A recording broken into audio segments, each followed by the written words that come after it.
আপনার পুকুরের পানিটা দূষিত হয়ে গেছে এবং পুকুরের পানি থেকে দুর্গন্ধ ছড়াচ্ছে এবং পুকুরের পানিটা স্যাঁতসেঁতে আকার কালার ধারণ করছে, কিংবা পুকুরের তলদেশে বুদবুদ আকারের গ্যাস হয়েছে এবং মাছটা অবান্তরেই ভেসে যাচ্ছে এবং পানির অবস্থাটা একদমই স্বাভাবিক নাই, এই সকল সমস্যা থেকে উত্তরণের বুদ্ধি কি? আমার হাতে যে প্রোডাক্টটা দেখতে পাচ্ছেন, এই প্রোডাক্টের নাম ইউকা প্লাস।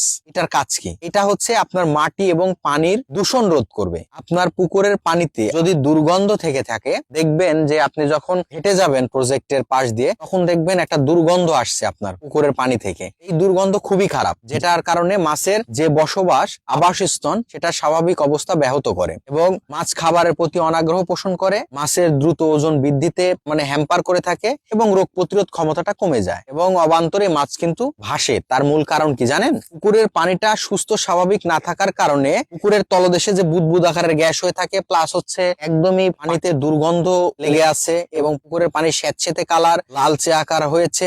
এই সকল সমস্যা থাকলে মাছটা অবান্তরেই ভাসবে, খাবারের প্রতি অনাগ্রহ পোষণ করবে, রোগাক্রান্ত হবে, কাঙ্ক্ষিত ফলাফল আপনি পাবেন না। তাহলে সেই ক্ষেত্রে বাধ্যতামূলক আপনি এই সমস্যা থেকে সমাধানের উপায় এই একটা প্রোডাক্টটি আমার হাতে দেখতে পাচ্ছেন, ইউকা প্লাস। এই প্রোডাক্টটি ব্যবহারের ফলে পুকুরের দূষণের জন্য প্রাকৃতিক সমাধান, সমস্ত বিষাক্ত গ্যাস দূর করবে, অ্যামোনিয়া শোষণ করে জলের পরিবেশ উন্নত করবে। মানে এটা খুবই হাইলি মানের একটা প্রোডাক্ট। এই প্রোডাক্টটা যদি আপনি প্রতি মাসে একবার করে ব্যবহার করতে পারেন, তাহলে আল্লাহর রহমতে খুবই চমৎকার একটা রেজাল্ট পাবেন। আপনি এটা 15 দিন অন্তর অন্তর যদি পুকুরটাকে সুস্থ স্বাভাবিক রাখতে চান, 250 থেকে 300 মিলি আপনি প্রজেক্টে ব্যবহার করতে পারেন, খুবই চমৎকার রেজাল্ট পাবেন। তাতে আপনার পুকুরের অ্যামোনিয়া গ্যাস নিধন করবে, তলদেশে বুদবুদ আকারের গ্যাস নিধন করবে, কাদো মাটির যে একটা দুর্গন্ধ সেটা দূর করবে, পানির যে একটা দুর্গন্ধ সেটা দূর করবে এবং পানির যে একটা স্যাঁতসেঁতে কালার থাকে, ঘোলাটে কালার, এই কালার নিধন করার ক্ষেত্রেও গুরুত্বপূর্ণ ভূমিকা পালন করে থাকে। অতএব দেরি না করে এই প্রোডাক্ট সম্পর্কিত যদি আরো বিস্তারিত জানতে চান, কিংবা মাছ চাষের সম্পর্কিত আরো বিস্তারিত জানতে চান, তাহলে অবশ্যই ডিসক্রিপশন দেওয়া নাম্বারে